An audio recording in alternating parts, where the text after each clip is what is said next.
Hi, this is Paul Christopher Hoppy, aka Zen Madman. In this episode of the Superhero Ethics Podcast, we'll be working hard to get on the radar screens of the FBI, NSA, and the Secret Service. Oh, Today dear. we're going to talk about killing the president. With me, as always, is Matthew Westfox, the founder of Superhero Ethics. Matthew, say hello to the NSA. I disavow all knowledge of this podcast and what's happening. Hi, everybody. My name is Matthew. I'm excited and a little terrified about what we're going to be talking about today. But I have decided to put us once again in Paul's hands. So, Paul, lead us where you will. Of course, we're not actually talking about killing the actual president of the real-world United States. Rather, we'll be talking about a trio of timelines in which Lex Luthor, supervillain billionaire, runs for president. Anyway, but before we get into it with the superheroes and supervillains, why don't we briefly talk about why things like rejecting election results and potential assassinations by, say, Second Amendment people are so dangerous in the real world? I mean, I think the reason why these topics are so difficult to talk about is because they are, we are two Americans. I hope that people from all over the world are interested in this podcast, but I imagine most of our audience is Americans. And we think of those things like the peaceful transfer of power as pretty essential to the functioning of American democracy. I mean, my parents were both political junkies, and they were really kind of like becoming active in that world during the time of Watergate, which was a few years before I was born. But they would always tell me stories about, that they thought of Watergate as one of the foundational American moments, because on some level we had a coup d'état. We overthrew a corrupt president in a completely nonviolent and completely government-approved way. I mean, it was within the bounds of the system. Was a way to overthrow the system. And so, yeah, when I hear about, either in the real world or in these comic book worlds, people wanting to say, let's step out of the system and let's use violence to change the system, there's a part of me that always is, gonna flinch at that. And then I look at some times when Superman kills Lex Luthor as president, and I think maybe there's something Spoiler alert. Sorry, spoilers. I think that one is out there in a couple places. Yeah. But yeah, so I think this is a really great topic, especially because it really builds off of what we were talking about last week.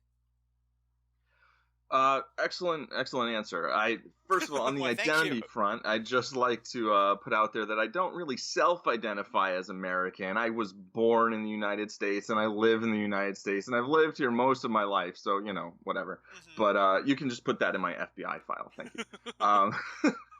And, the other thing is that, or not the other thing, but one thing that you pointed out that I think is so important is that we do have a system in the United States that allows us to make changes through peaceful means, right? And we can argue and debate about how effective that system is and ways we can change that system. But, one of the things that's best about the Constitution of the United States, and I think there are a lot of problems with the document as written, particularly as written in when it was written, but it bakes in the concept of revolution, of nonviolent revolution, by having a process for making amendments. So there's actually a system for changing the system of government within the system of government. And I argue that unless those methods fail so spectacularly that we actually ended up with a dictator who really was like Hitler, who really was killing millions of people, we have peaceful means by which to fight for what change we want to see. And so, well, sure, and rejecting that. Well, and I think that this is one more reason why, I've said this before, that I love using the superhero stories as a kind of way to jump into questions that are relevant for our own world. Because... Oh, the cops are here already? Wait, can you hear that? Yeah, I can. Okay. All right. Hopefully, folks, that the rest of this podcast will not be released from prison. We are, again, just talking hypothetically here about everything we say. Guantanamo, not just prison. Guantanamo, let's be clear. Okay, continue. We'll see. Hopefully not. Exactly. But we've talked in past podcasts that one of the things that the whole idea of superheroes does is to sort of break the normal rules. Is to sort of say, okay, well, we have a system of how justice is enforced, and the idea of like, that this is what our idea of privacy is. For example, a person who has the ability to mind read completely breaks our idea of what is and isn't privacy. Yeah.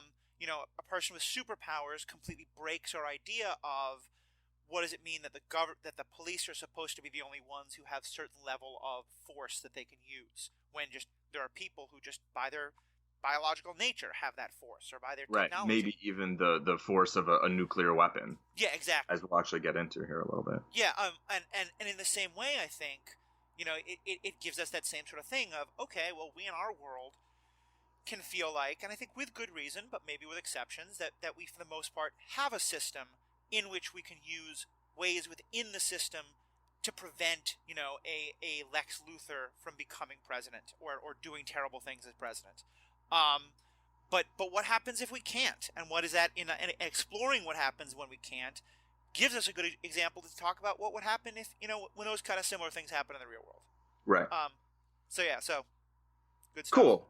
So now for the fun part, we've got 3 storylines to look at, all of which involve Lex Luthor either running for president or running for president and then getting elected. Why don't we start with Superman Batman Public Enemies, which is an animated feature that's a little over an hour long. I've always loved DC's animated features. I know there's a few we disagree on, but I think there's some that you love as well. And in this one we have right at the beginning, and I think this is based on a series of comics that was like 4 years long. Go ahead. Let me also jump in and say, because I think a lot of our listeners probably are people who are really dialed into the Marvel and DC and the superhero worlds, including the animated shows. But we may have some listeners who are much more into, like, they go see the Marvel or DC movies and they watch some of the television shows, but they may be thinking, like, a lot of the animated stuff, that's more kid stuff. And I say that because I was absolutely one of those people until you and I talked about it a lot. Mm-hmm. Because I would love this stuff, but I remembered, like, when Batman the Animated Series was on when I was a kid, I thought of it as a kid's show. And when you would talk about, you and I were talking about Civil War, and you would say, oh, there's some interesting similar stuff in some of the Batman, Superman, Justice League stuff, I would kind of roll my eyes and think, that's the animated stuff, that's for kids. And this particular movie we're about to talk about, Batman and Superman Public Enemies, within, I think it's the first 5 minutes, a character makes an incredibly off-color remark that I don't want to repeat on this particular podcast. That I think was bleeped out, but I was just like, oh, yeah. We're not talking about a kids show here. Right, yeah. It's rated PG-13. It's not really specifically, it's not aimed at younger kids for sure. Exactly. And I think that there's some ways in which I do think that some of the animated stuff is still a little more simplistic, although not.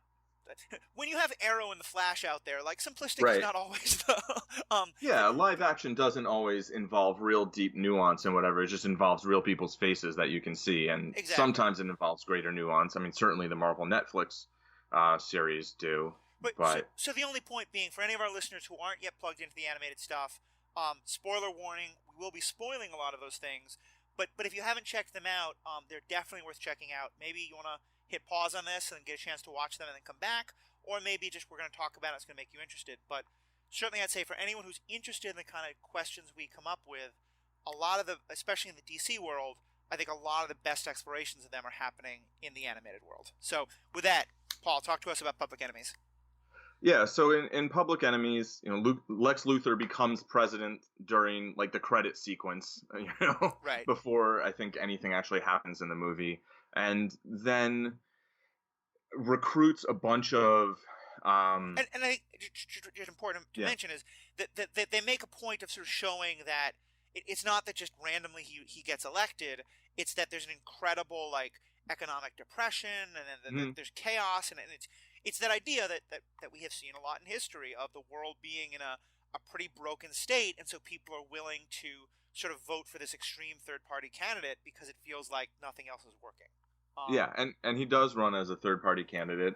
I think he's wearing a black suit and a red power tie, but not sure. But he's got. I mean, he's like a real world-class billionaire, right? Like the kind of, cartoon level money of Bruce Wayne and the sorts, where he, you could say he buys the election, but at the same time, the people vote for him, and there's no point in the story where they suggest that the election was rigged or anything like that. Right. Right. It's just he gets elected because people are like, yeah, sure, Lex Luthor, maybe he'll fix things.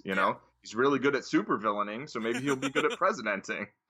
And he sets up a superhero task force, very much like the way in Civil War the UN says, okay, we're going to take over the Avengers, right? Right. And in the Civil War comic book series, they set up it's not really specifically about the Avengers, but it's about, they set up the Thunderbolts, which is a group of heroes and villains, right? They put heroes and villains together and have them, just basically superpowered people going around doing superhero stuff, but under the authority of the government, which, as we've talked about, there's arguments in favor of, but at the same time, when that government is run by Lex Luthor and people, he's been legitimized, and they're like, well, he won the election, he's Right. president now. And you've got people like Captain Atom, who was a Justice League member in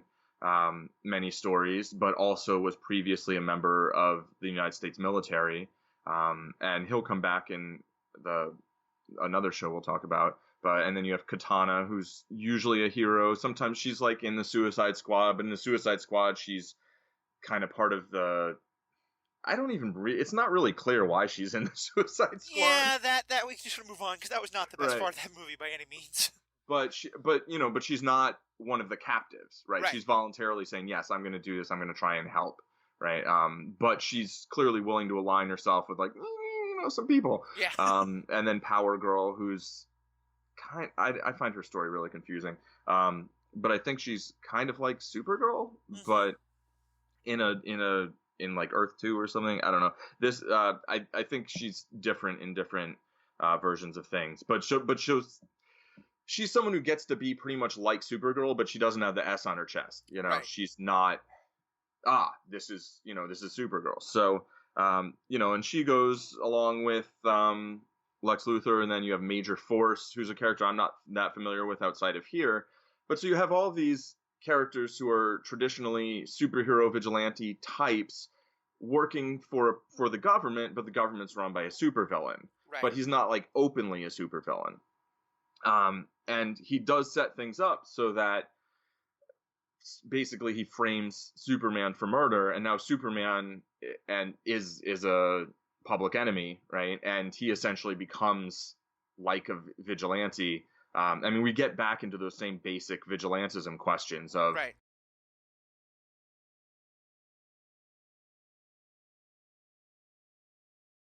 Perspective hero to do. And I think important to note is Superman is proven. It is proven that Superman is right about this fairly quickly. But from the very beginning of the movie, Superman and to some extent Batman sort of stand up as the only people who are they're it's not that they are willing to give Lex a chance and to say, well, he was elected president, so therefore let's see if he's going to do good things, but we'll be vigilant. I mean, they just start out saying, like, this is a terrible person who was elected president. I'm never going to be okay with this. Right. Which I think is important to this discussion, because I don't disagree with them, and I think the movie certainly very clearly shows us that we shouldn't disagree with them. But it's them sort of from the beginning saying, like, we are not going to acknowledge basically they're saying we're not going to acknowledge the legitimacy of his presidency. I think that's sort of true. I think at the same time, they're not actively working in opposition to him, right? Superman's just like, no, I'm not going to work for you. I'm going to go around catching robbers and then sending them to the police, right. And Batman's like, I'm Batman. Batman out, and like, I'm going to keep being Batman. It's not like when there was a different president, Batman was like, oh, Mr. President, sure, in some continuities, and sometimes he's super buddy with Gordon, and sometimes he's, the Dark Knight. And right. What I do think, it's not like Superman goes into the Oval Office and is like, nope, you know? Well, I sure, mean, and this is something that the movie doesn't explore. Maybe I'm sort of doing a bit of headcanon here because the movie doesn't really explore this. But mhm, you know, in most versions of the world that I've seen, Superman is looked at as like an almost governmental level kind of authority. I mean, yeah, his voice carries an awful lot of power, and when especially at a time when Lex Luthor is bringing a lot of superheroes under his authority, just the fact that Superman isn't being a part of that is a real slap in the face to the authority of the Luthor administration.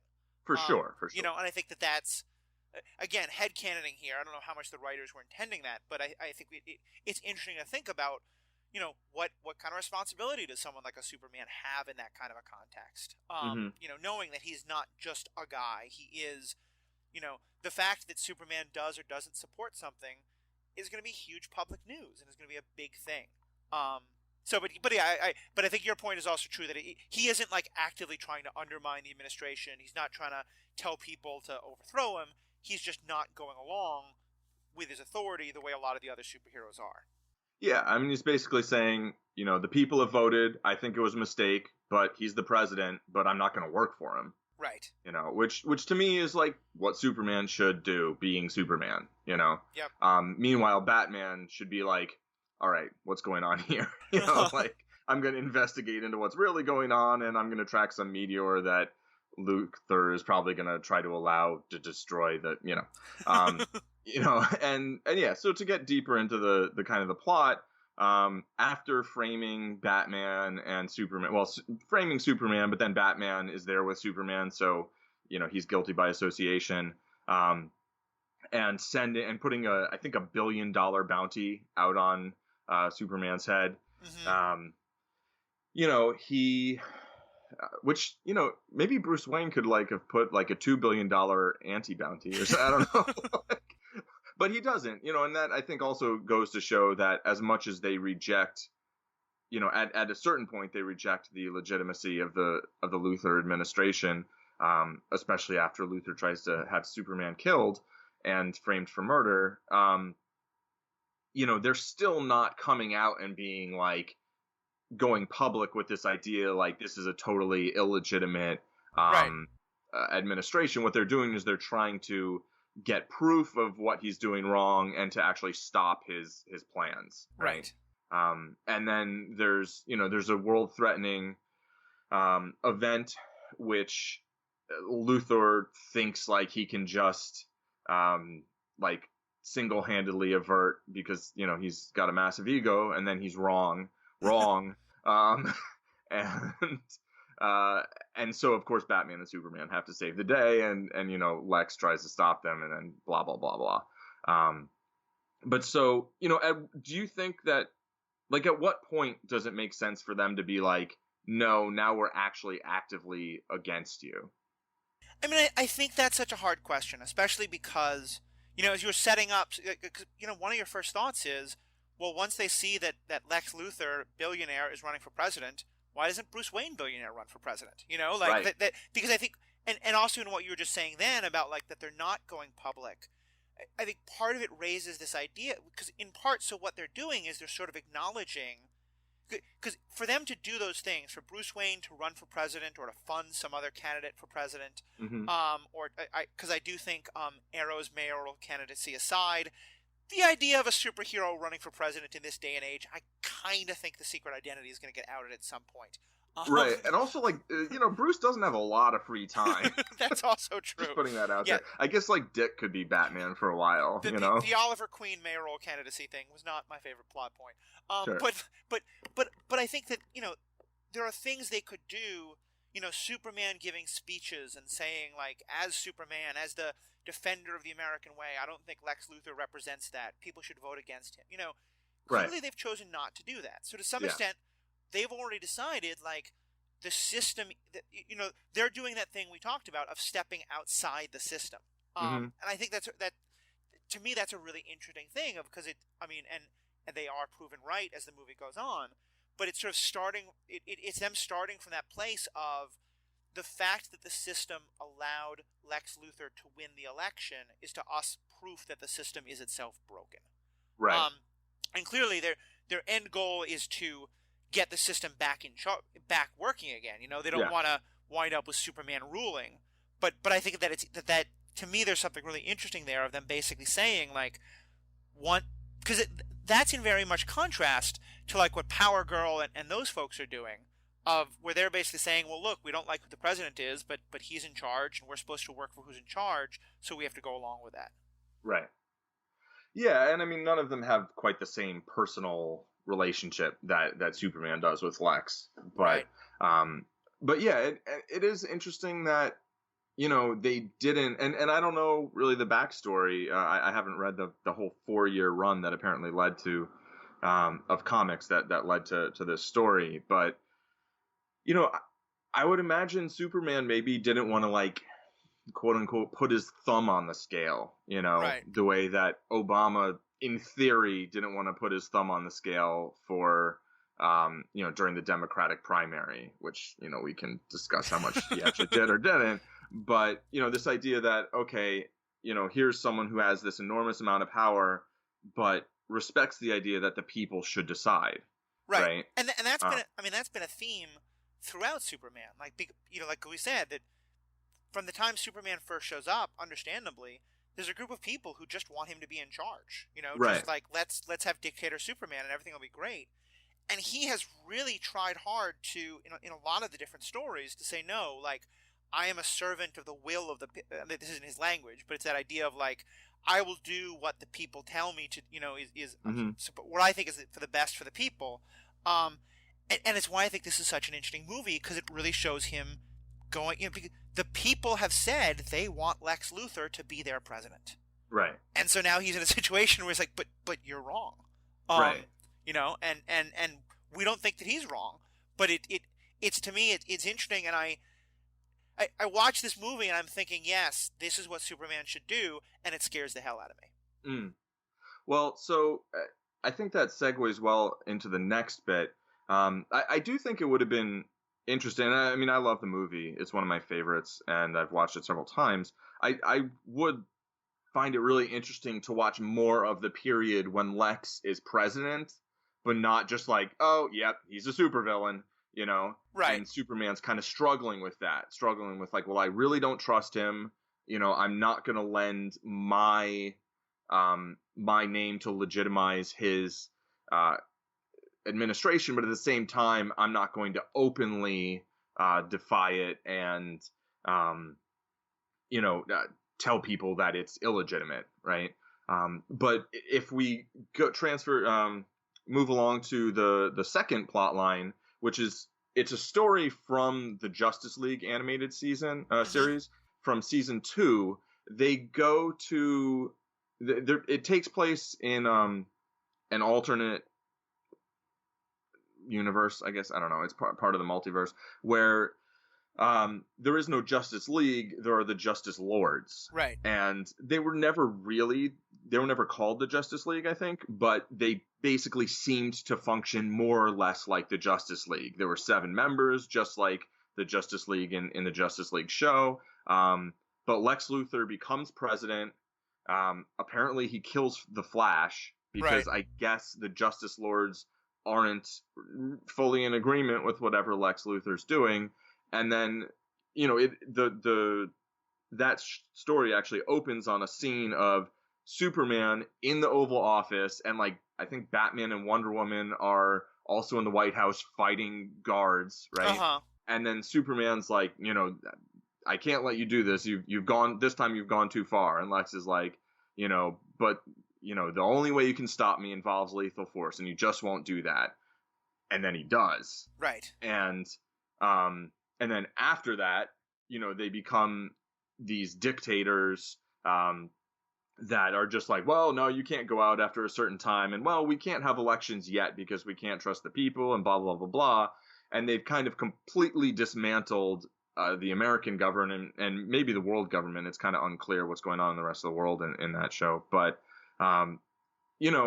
depending on what he did there, I mean, what Lex's plan was going to be, like, do you think there's just no circumstance under which Superman should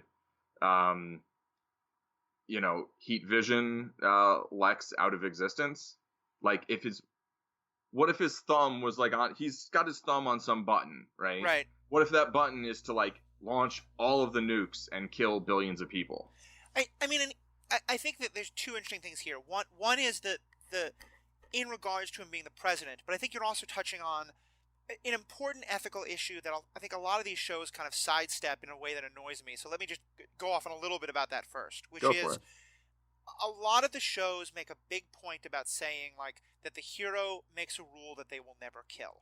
Right. And to me, what they are doing in that is blurring two very different things, one of which is killing a villain out of a desire to punish, or out of a desire for vengeance, or out of a desire for, like, this is what this person deserves, right, versus using lethal force to prevent a lethal threat to yourself or someone else. Yes. Because to me, like, Batman's whole thing of, like, I'm not going to kill people, meaning, like, he's not going to kill the Penguin after he captures him. He's going to try as hard as he can to use non-lethal force. Yeah. Those are all things I completely agree with, and certainly I would love to see non-lethal force. I think we can talk in our own world about how that there's there's nowhere near enough attempts to use non-lethal force. We use lethal force far too often, and we also far too often think that non-lethal force is, a lot of things that are classified as non-lethal force have the strong potential to be lethal, Yeah, well, there's lethal force and there's less lethal force, right. Really is what there is. It's not like we don't have like these magic nets or like set your phaser on stun and like they'll definitely be fine. I mean, you use a what's it called? A taser, and right. like that can kill someone. It's just a hell of a lot less likely to kill someone than a gun. Right, and so like when a 66-year-old woman comes at you with a baseball bat, you shouldn't be using your bullets. I don't even think you should be using your taser. You should be like, okay, I'm going to take this baseball bat. Maybe I'll get hit in the arm. Anyway. Right. And we talked before about, like, when Daredevil claims he is never going to kill people and then hits people in the head with metal rods. Yeah. That's potentially lethal. But right. So to your example, like, on the one hand, so my first thought is, does he kill Lex when Lex is a moment away from killing millions of people? I don't have a problem with that if it's just the idea of like using lethal force to stop Lex from killing millions of people in the moment. No, I have no problem there. If the issue is, I think a second issue is that someone with superpowers like Superman, there's the idea of like he has to put in some kind of a limit on himself, and so because or else he is going to become just a dictator. He is going to become all-powerful. Right. And so that limit of I'm never going to kill, becomes important, and I don't want him to violate that. But I mean, to me, if Superman says there's no possible non-lethal way to stop you, and so therefore I am going to let you push that button and kill millions or billions of people because I don't want to break a principle of mine. I mean, to me, that's very problematic, because that seems like really selfish. Yeah, I mean, there's a when I formally studied ethics in grad school, there's a school of ethics known as deontology, and it's basically the idea of like having an iron rule, and you will never violate the rule no matter the circumstances. Right. And to me, this is a perfect example of how that school of ethics is generally seen as very problematic these days because it's very it's basically a definition of absolutist ethics. Yeah. For Superman to say I cannot kill, because basically what he is therefore doing is by his action he is killing billions of people. Right. He's allowing billions of people to die because his he's saying his principles are more important than the billions of lives that are going to be lost. But now going one step further to, if it's not just random guy who's going to try and launch a missile, but it is the President of the United States, because I'm trying to remember, in the exact moment of the show, his finger isn't on the button, right? Isn't it more of a like... there is like I think there's literally a red button there. And like, we don't know what it does or what, but I think he's literally about to press a big red button. Right. you know. I mean, because I think they're like, you and I were just talking earlier about how a later podcast show is going to be about, what happens if we change one detail. Right. Because let's say, for example, if it was Lex Luthor is not just about to do something horrible in that moment, but it's just the idea of a Lex Luthor presidency is itself horribly dangerous. Right. I'm not sure I'm okay with Superman killing him in that No, situation, and I think that's my memory of it. You've seen it more recently than I have. Is that that's kind of what the show is getting at? Is that the Justice Lords are not seen as heroic as the Justice League by any means? hmm Yeah, well, so I think they're not exactly like the Justice League. They're definitely more authoritarian than Mm-hmm. the Justice League, right? Um, and they don't seem to have quite the same relationship with the government, maybe, that the Justice League does until a certain storyline in the Justice League, which we'll get to next. Right. But also, I mean, if Lex isn't literally about to do something that's going to kill a lot of people, then, I mean, Superman could just grab him, right? Or Right. like fly him to the Fortress of Solitude and be like, all right, stay here. I'm going to go fix everything. Um, Well, and but even I would even go a little further, which is to say, I think one of the most important parts of autonomy, and yeah, this I would apply to both individuals and nations or any groups of people, is the right to be wrong, is the mm, right to be stupid.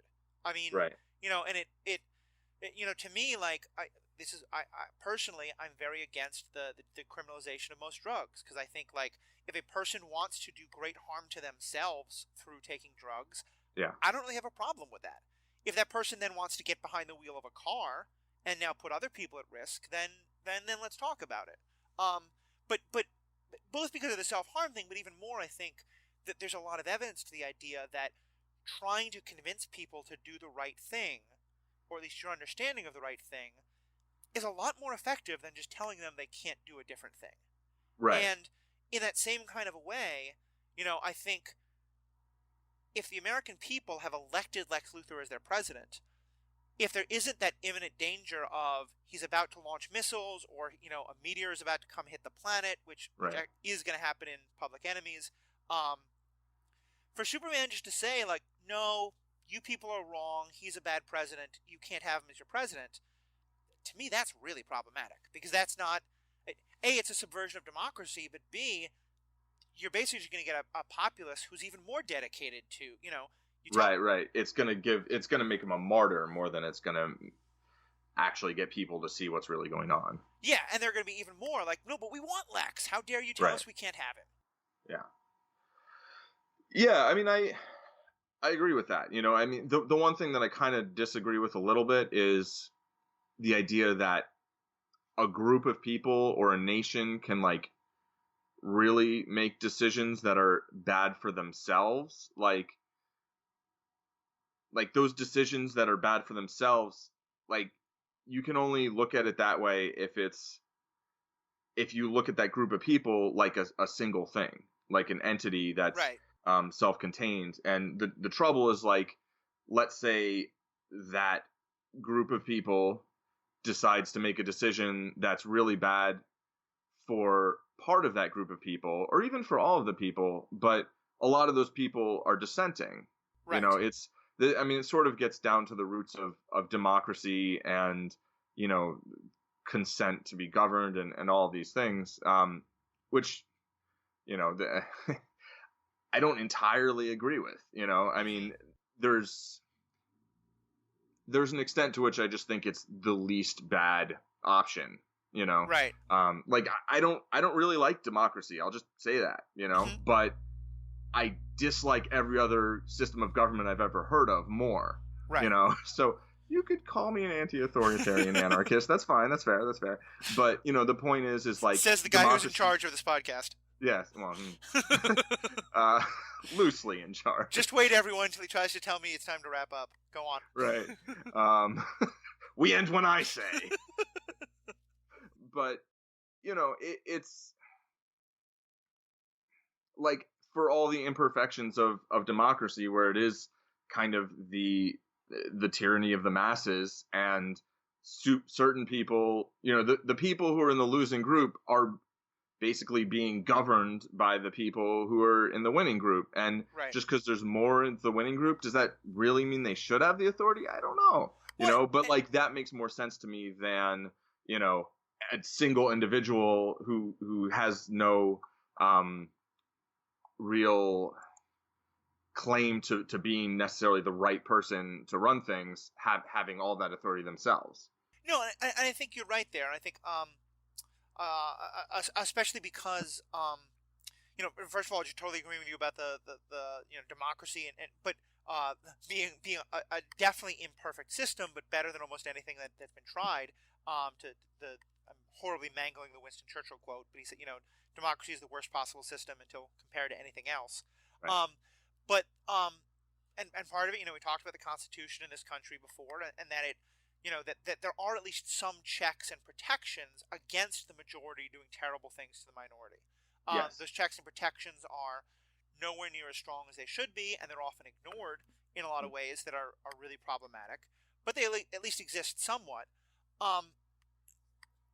But I think that this is the idea is always that the system itself is what's more important, and like for example, I would think back to 2000 when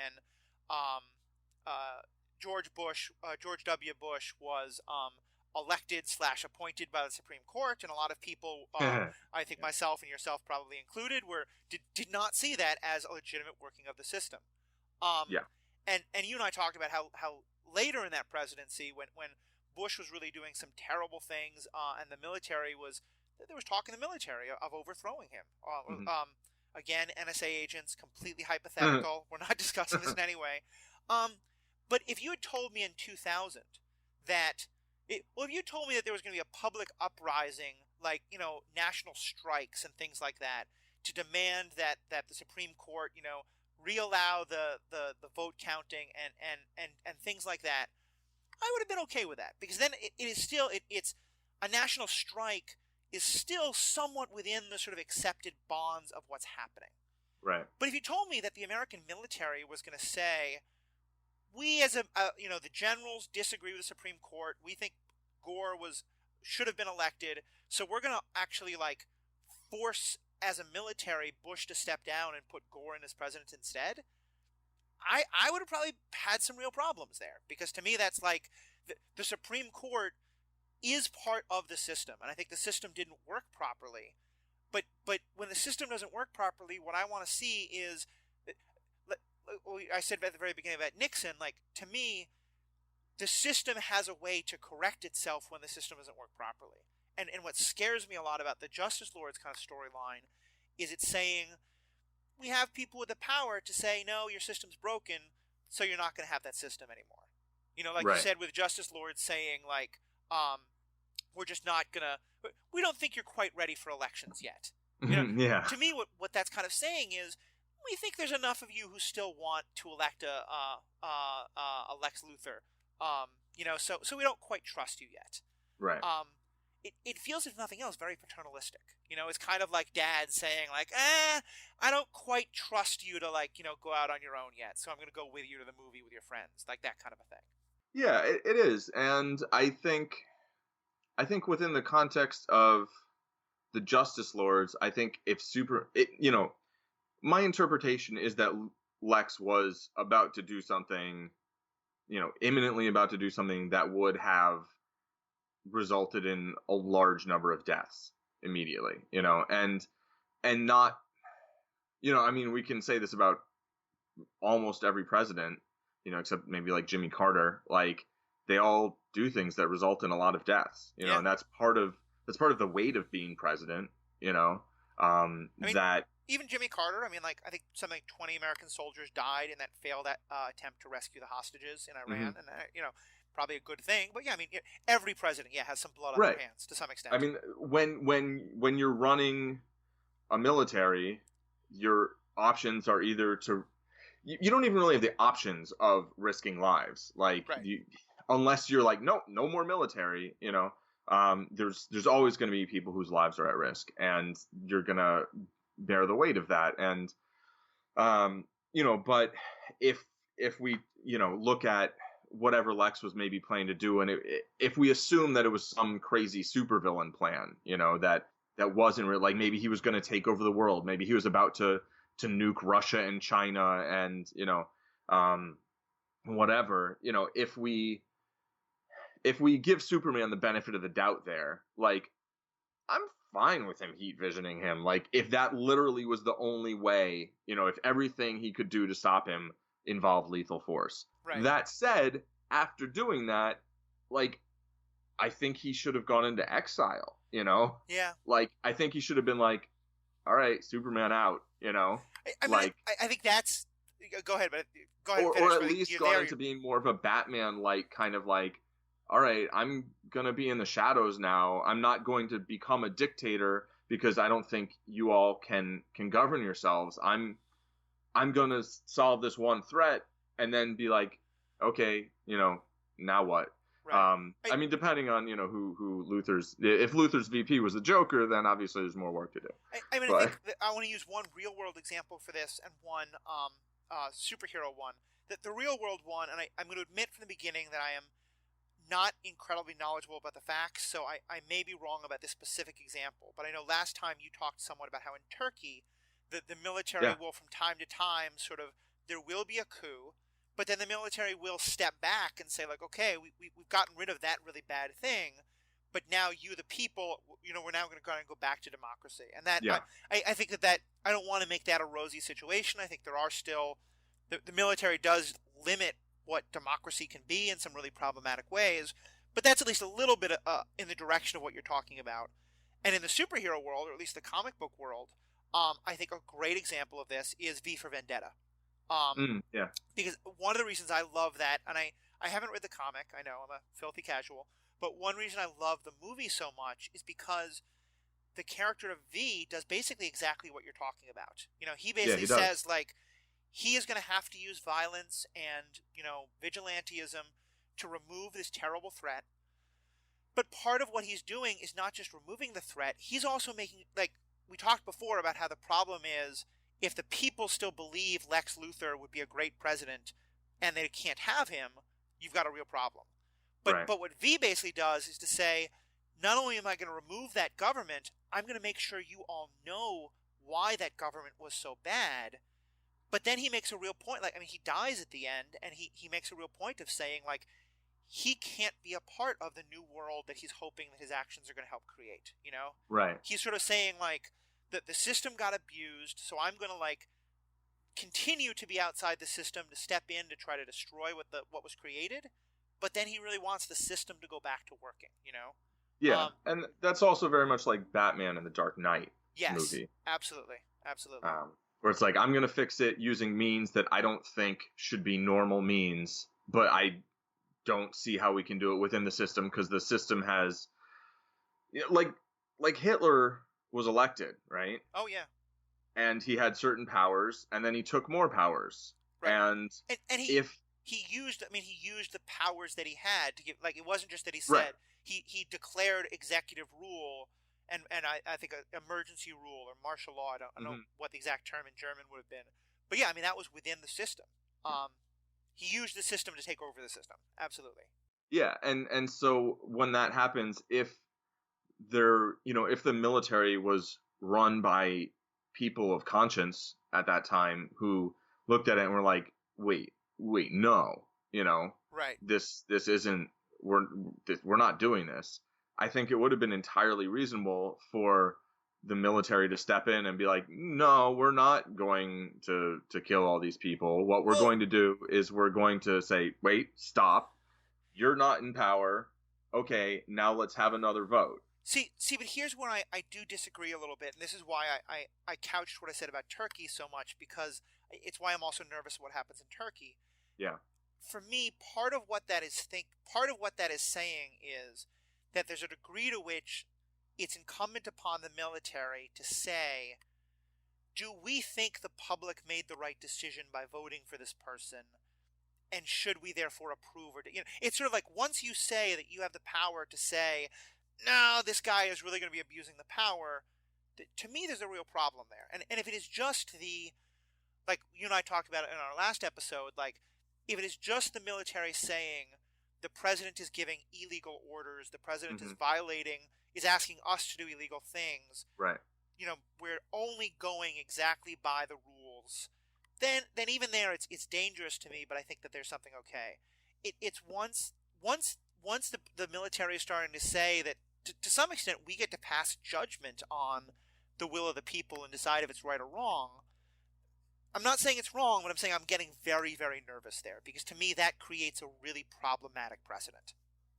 Well, so I would just say, in the same way for me with the Justice Lords, because I think that's the whole, to me, one of the reasons why, I feel like Daredevil actually makes this point very well, but that one of the reasons why all those superheroes have those rules that feel kind of arbitrary is because I think that they're all sort of recognizing the minute I allow myself to cross this a little bit, it can be a very slippery slope.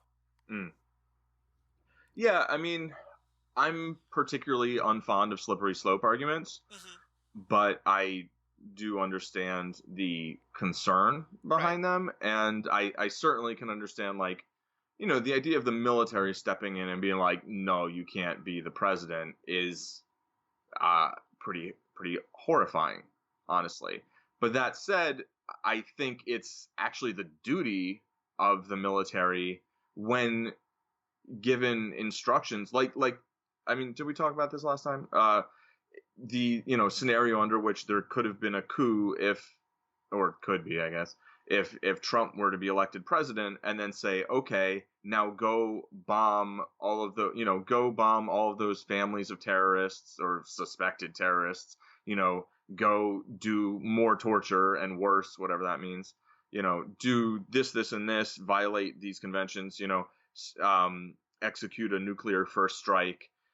I think it would be the duty of the military to be like, no, we're not doing that. And in fact, I think during the Bush administration, it was the duty of the military, of individuals who were given orders that violated international law. I think it was their duty, and they didn't do their duty, not collectively, everybody, but individual people who tortured individual people. That is as much on those people as it is on the people giving the orders. Because when someone gives you an order to do something that you just cannot do in good conscience or without violating, what your oath that you were instilled, that you were granted the power to execute, military authority, basically, right?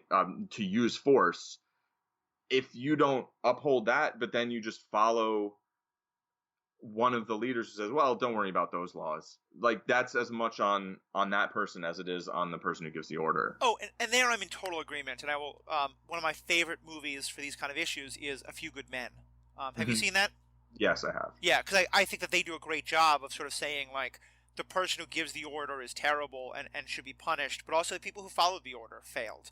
But to go to your situation with Trump, I think that there's a distinction, and let me kind of lay out three scenarios and tell you which I think is the one I'm okay with the military doing, and let me hear your thoughts. Yeah, go for it. Because I think scenario one is Donald Trump is elected, and the military immediately says, this is a man who has promised to do illegal things, and so therefore we as the military are going to not acknowledge this election and basically refuse to let him, use military force to prevent him from assuming the presidency. Number two is Donald Trump becomes president. He then, instead of just saying, like, we are assume he's promised to do terrible things, we're not even letting him in power, but the military waits until a moment happens where he does give one of those illegal orders that is, against everything the military and the law stands for. And the military says, nope, we're not allowed to do that. He gave an illegal order. We are sending tanks into Washington, D.C. to use our military force to literally overthrow President Trump and install a new government. Right. Option three is President Trump is elected, gives the illegal order, and the military says, we are going to refuse to obey the order, and now we are going to contact Congress and tell Congress the military has been given an illegal order by the president. We think it is your duty to impeach this president. Yeah. I am definitely, like, number one, I would say I'm not okay with. Because I think it's like, no matter what he is. To me, that's the military saying, like, we're going to basically approve or disapprove of the election.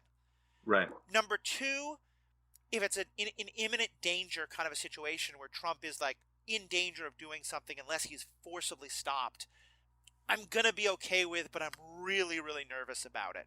Yeah. Number three is where I think, like, that to me is what the military should be doing, because Right. it's saying, like, because that is still working within the rules.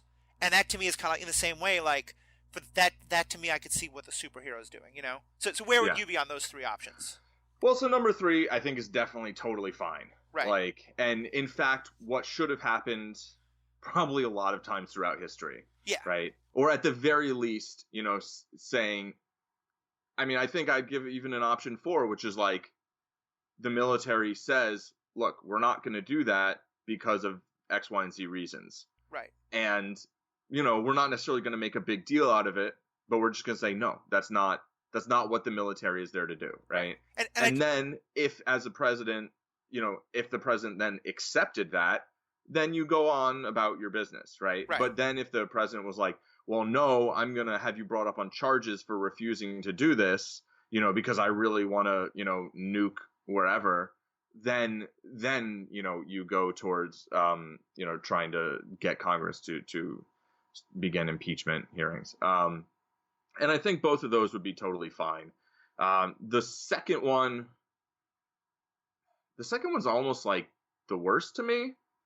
It's weird. Like, so watching the Republican National Convention this year, I did have the thought, like, if Trump were elected while continually saying the things he's been saying, like, I'm not really sure that the Obama administration should accept that. Like, the extent to which his campaign promises and things he said are just so completely counter to so many notions of American democracy.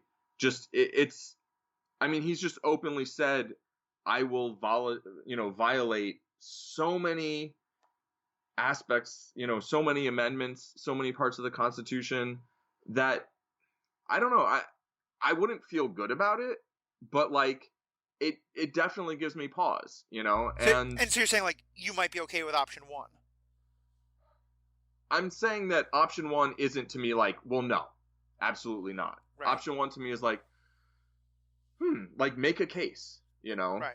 Make a case. And I think instead of option 1, the military saying this, I think if in option 1, the Obama administration basically was like, we are going to have a court case about this, or, we are going to have some sort of hearings, basically like pre-impeachment hearings or whatever. Mm-hmm. I think that there are things that maybe would be not really explicitly within the system, but that would be peaceful ways of saying, like, hey, we actually need to talk about this, like, more than just like, well, all right, hopefully he was full of it the whole time.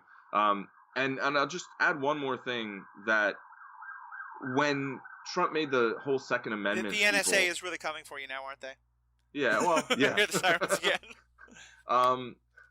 Well, this is an anti-assassination comment. When Trump made the comment about Second Amendment people being the only people who could, like, stop Hillary, basically, that was, I think it was the first time in my lifetime I ever thought, I'm not sure this person should be allowed to say this thing. I've heard people say horrible things, and I'm like, well, I think that's a horrible thing to say, but, like, freedom of speech, Right.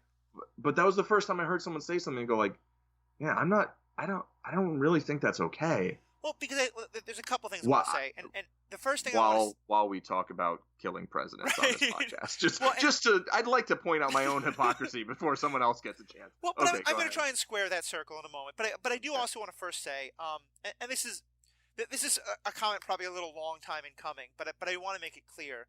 Obviously, both Paul and myself have pretty strong political biases, and I think I'm very glad about the fact that we're not, hiding that in any way. I think it would be impossible to have these discussions while trying to hide that. But I do want to acknowledge, like, I really hope that people who disagree with us entirely We about need to the pause. I'm sorry. So that was literally the police who had heard some reports of something.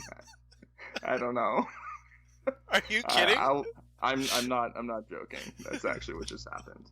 Wow. And Okay. yeah, they're like, "Are you here alone, sir? You know, we've heard that there was some arguing or whatever." I was like, "Well, I was doing a podcast. I'm like, and my mom's here, locked in her room." Which, I mean, I didn't actually put it that way. So I don't know. Anyway, but so you know, if you hear ambient noise, that's my mom walking around. And she's not too into cops. So, and they're like, "Are you sure you're okay, ma'am?" I was like, "Wow." That's anyway. I don't know. I'm So yeah. that just got fairly meta. Yeah, it really did. Now my Homeland Security joke for the end of the podcast feels a little on the nose.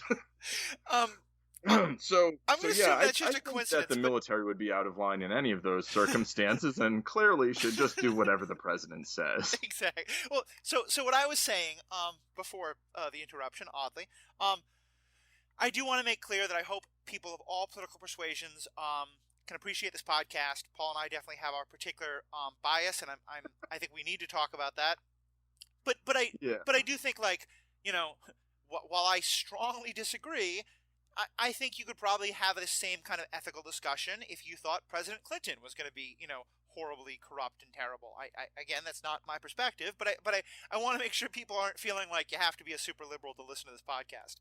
Yeah, I mean, I don't even so I don't agree with the things that they're saying or whatever, but there are things. I mean, basically any president is going to kill a lot of people, and a more right. militarily active president, which Hillary has promised to be, is probably going to kill more people. I mean, not personally. I mean, but... I'm a supporter of President Clinton, and I think there may well come a time where I want the military to refuse an order in the same way that I think President Obama did a lot of great things, but when he started assassinating Americans overseas, I was like, no, not okay. Yeah. But the other point I wanted to say about what you're saying is, I think the reason why I have a problem there is, because I think, like, it with the military, or anyone just saying, like, nope, President Trump, can't be put into office because that's not okay. I do feel like, I mean, to me, the problem isn't just what a President Trump is going to be. The problem is also, like, now you have that martyr situation. Now you have the portion of the American public that feels like the system is so broken and can't work, and therefore we need to have, like, a strong man. Part of the push for someone like a Trump or like a Lex Luthor or like a Hitler is the system is so broken that we need a strong man on our side. Right. And my fear would be if the Obama administration were just to say, nope, President Trump can't happen. We're going to stay in power. We're refusing to let it happen. All those people who already think we live under a dictatorship of Obama, I mean, we've just proven them true.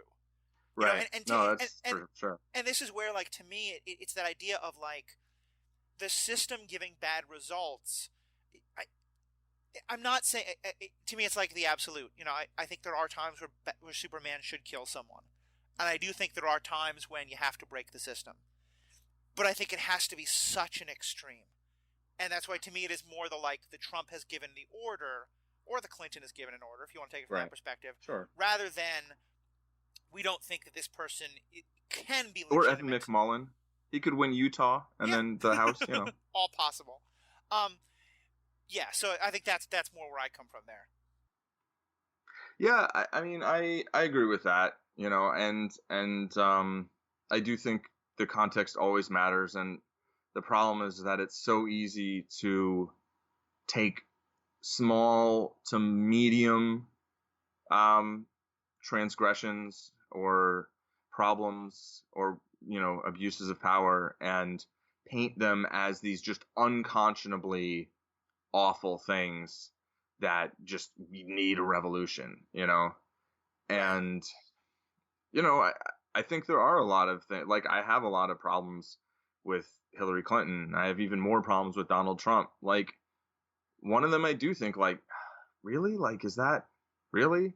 But like the other one, I'm like, well, that doesn't really rise to any of that level. But like, But just to use an example of how the system I yeah, think is still working even now, go back to what you're saying about that Second Amendment comment and how right, I mean, I think we're both pretty strong free speechers, but you're I think even more on it than I am. yeah, And you said even you were bothered by that comment, and I think with good reason because there's a lot of established precedent. I think with good reason that basically says like freedom of speech does not include, incitement to violence. Like right, standing up and saying you all need to go hurt this other person is not okay, and that was essentially what Donald Trump was doing in that comment. And I don't think like if the Secret Service had just arrested him from that podium and said, "Nope, you're going to jail right now," yeah, I'm not okay with that. But my yeah, understanding from the stuff I've said is that the Secret Service did give him like a very specific warning of like hmm, that thing you said is not okay, and if you say it again, there is going to be legal action. right. And since then, he hasn't said it. That's true. He said It's other not like terrible it's things, become a talking point. and maybe I'm being overly optimistic here. That's certainly possible, but I think that may well be because like even Trump sort of found like that the Secret Service kind of said He, like, look, that's a line that if you cross, yeah, if you say it again, we may well arrest you from the podium. right, As right. much, I mean, yeah, and to me, so that to me is one more place where it's like, that to me is like the system at least working a little bit. right. Yeah, I mean, I don't really disagree with that, and I do think that he's been kind of trying to play with the line, like the Yeah, way a child would like be like, well, will my parents let me get away with this? Can I get away with this? And most of the time, it's just like, yeah, you can get away with it. Yeah. And maybe that was one time that there actually was some, besides just public opinion, which I think is actually part of what he's kind of been trying to see where the line is. But that was maybe one place where it was like, all right, can't say that again. right. You can say lock her up apparently because that is saying, hey, I'm going to use the system to make sure that there's consequences for wrongdoing, which I don't think, at the root of it, I don't think is a ridiculous notion, Yeah, I mean, at all. But where I do think, like, saying it like during a presidential debate is like, well, you probably shouldn't be going around talking about locking up your political opponents. If you really want to talk about there being consequences for abuse of power and wrongdoing, like you should really be doing it in a broader way. right. Um, and then maybe implying, hey, maybe this will apply to my opponent, but not like, I'm, being that overt about it. But Well, but and it's definitely different than saying, people should shoot you. right. Well, and part of what this leads to for me is, and it's kind of getting back to that thing I was saying about Superman and Daredevil and the like. It is to me this is why written down explicit rules are really important. Because Yeah. one of the things I think we're seeing in this presidential election is there's sort of understood ideas of what is and isn't okay within an election, you know? And Donald Trump is breaking almost all of them. Yeah. And to some extent, with the WikiLeaks stuff, a lot of people would say Clinton has broken some of them. Hmm. But in both cases, I mean, there is no place where it is written down that says that you have to, not threaten legal action against your opponent. There's Right. nowhere it's written down that says that, you have to promise that you're going to respect the results of the election. I mean, you have to it is written down that you have to actually do it, but Right. promising it or not, well, that's not it. But it's a written, and just so much of his behavior is things that they violate unspoken, unwritten ideas of what is proper in American politics. And those are things that I completely agree with them, and I completely think it's absolutely right that those are what we assume is acceptable or not acceptable in American politics.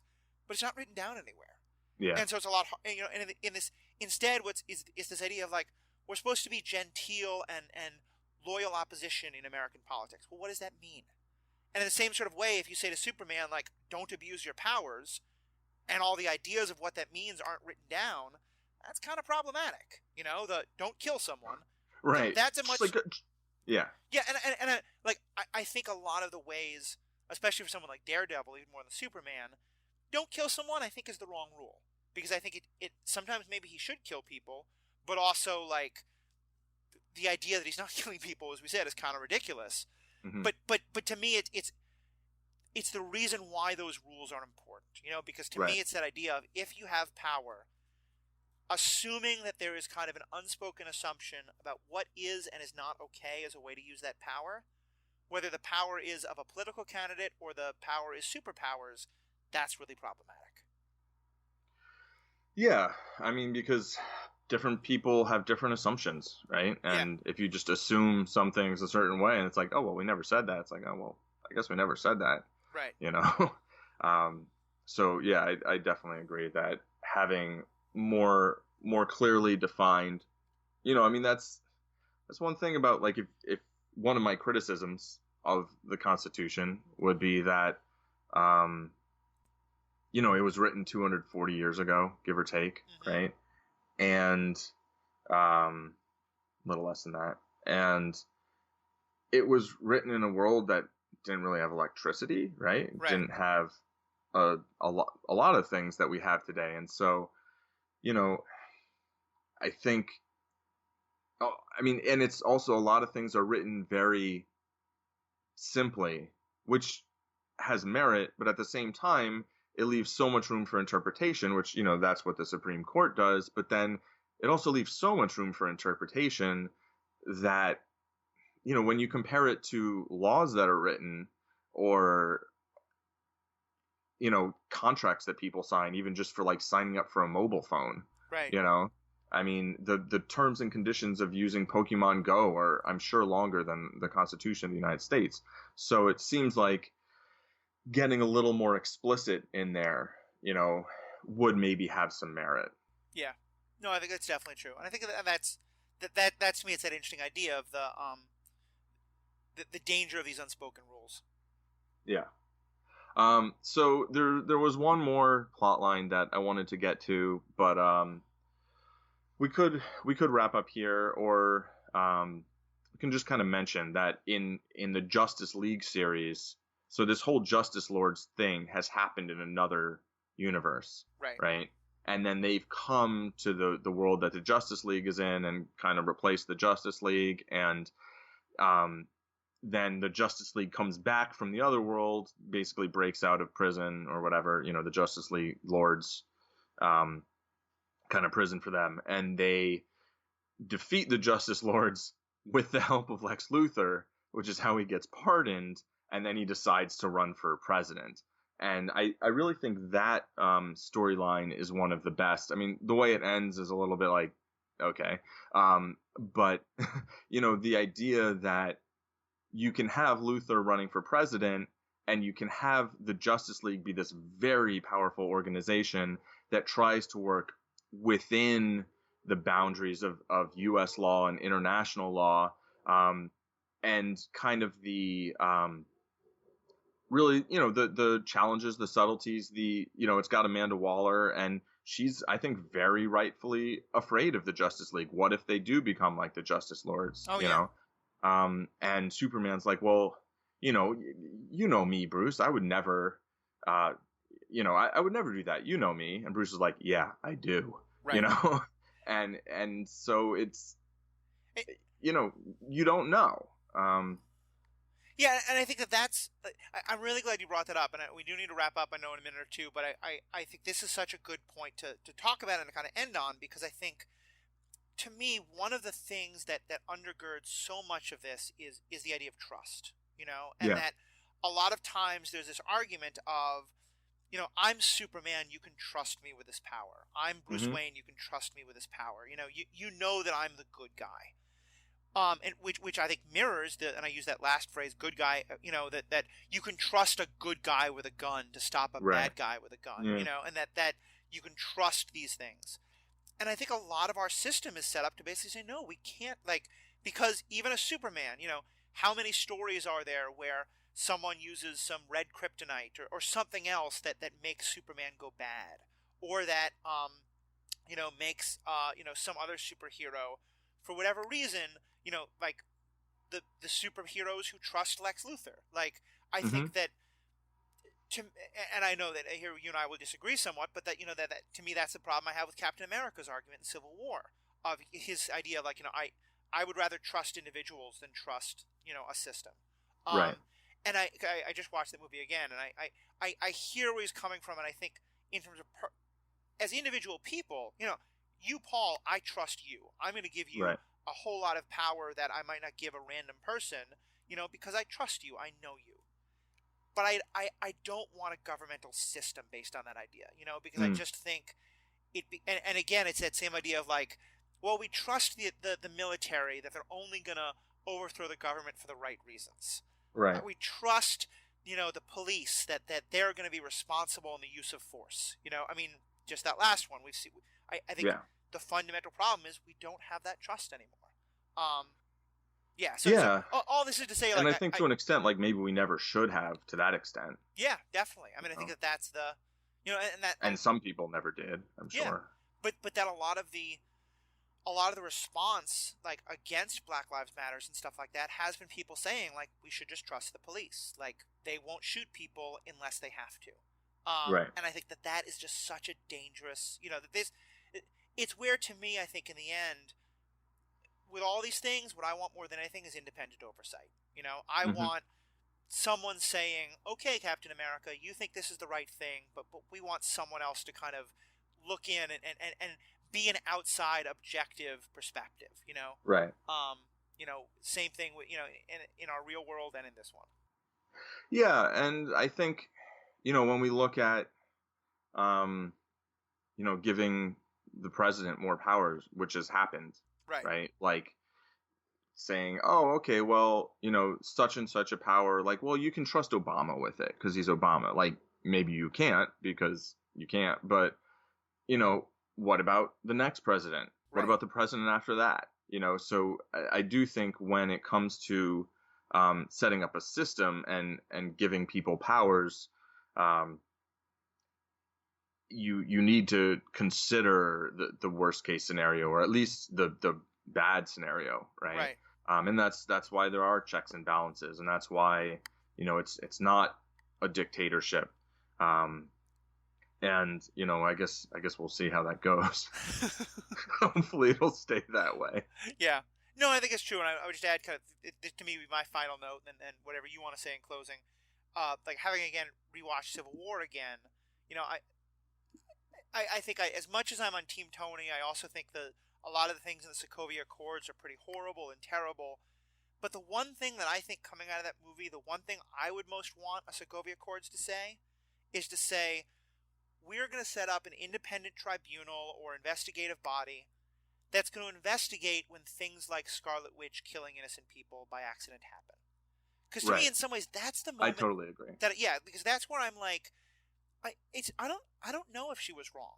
I don't know if there was a better thing she could have done. And like you said, like, when the choice is kill 13 people or kill 200 people, I don't think killing 13 people is the wrong choice.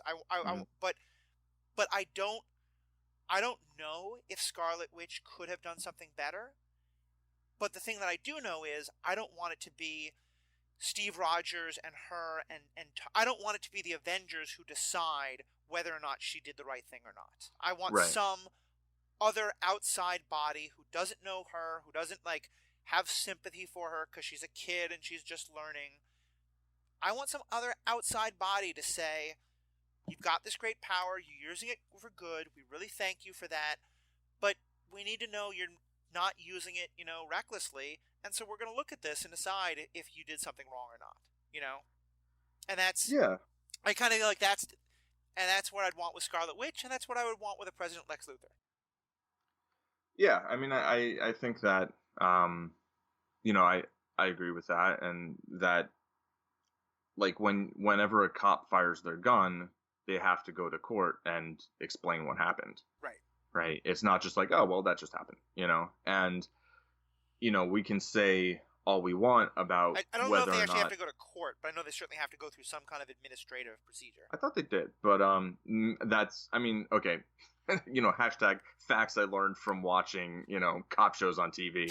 So, facts.